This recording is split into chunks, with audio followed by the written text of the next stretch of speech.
வாங்க வணக்கம். இன்றைக்கி கிச்சடி மாதிரி தான் இருக்கும். ஆனால் கோழி பாருங்கள் 2 கிலோக்கிட்ட இருக்குங்க இன்றைக்கி. கேரட் இன்றைக்கி 500க்கு மேலே இருக்குது, 500 இருக்குது. 2 வெங்காயம், இஞ்சி, வெள்ளைப்பூடு, பிரிஞ்சிலை, தக்காளி கேன், பார்லி 2 கப் இருக்குது. பார்லியை நல்லா கழுவி ஊற வச்சுக்கிறோம். 1 ஹவர் போல், 1 ஹவர் 2 ஹவர் சரி பரவாயில்ல, ஊற வச்சுக்கிட்டிங்கன்னா அந்த தண்ணியிலேயே ஆக்கிடலாம். கோழியை கழுவி வச்சு வினாகரியும், ஆப்ப சோடா, பேக்கிங் சோடா, அதுவும் மஞ்சளும் போட்டு நல்லா கழுவியாச்சு. அப்போ அந்த கவுளி இருக்காது கோழியில். வெங்காயத்தை வெட்டியிருக்கேன், இஞ்சி வெள்ளைப்பூடு ரெடி, கேரட் வெட்டியாச்சு. இது 2 ஹவர் ஊறியாச்சு தண்ணியில். ஊறிட்டு இப்போ வாங்க சமைப்போம் எப்படி. நானும் ஒலிவ் ஆயில் போட்டேன். நீங்கள் வேணுங்கிற எண்ணெய் போட்டுக்கலாம், உங்களுக்கு விருப்பமான எண்ணெய்.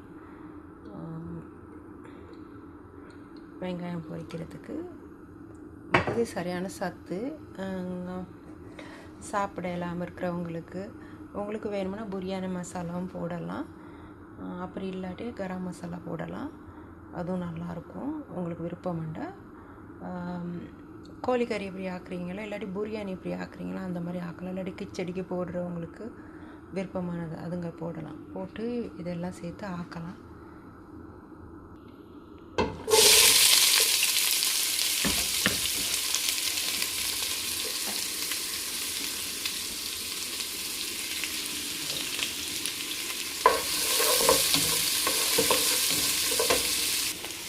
நான் ஆக்கிறேன் வெஸ்டர்ன் டைப்பில். இப்போ நம்மளுக்கு வேணும்னா இந்தியன்ஸ் மாதிரி, ஸ்ரீலங்கா மாதிரி, இல்லை உங்களோட நாட்டில் எப்படி உங்களோட டேஸ்ட்டுக்கு மாதிரி செய்யலாம். இதே இன்க்ரீடியன்ட் போட்டு. ஆனால் நான் சிக்கன் ஸ்டாக் போடுவேன். இது இஞ்சி வெள்ளைப்பூடு. இது நான் இப்போ செய்கிறது வெஸ்டர்ன் டைப்பில். உங்களுக்கு எப்படி விருப்பமோ அந்த மாதிரி செய்யலாம். ஆனால் இதே இன்க்ரீடியன்ட் போடலாம் உங்களுக்கு. மிச்சம் வதங்க தேவையில்லை. வெங்காயம், இப்போ வெள்ளைப்பூடு, இஞ்சி போட்டுருவோம்.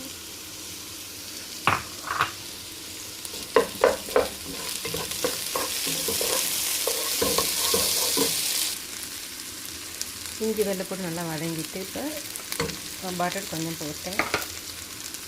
கொஞ்சம் டேஸ்ட்டாக நல்லாயிருக்கும். வெஸ்டர்ன் டைப்பில் செய்யறதில்ல. நம்மளுக்கு உரப்பாக செய்யணும்னா கரம் மசாலா போட்டு அப்போ பட்டர் செய்யறதில்ல.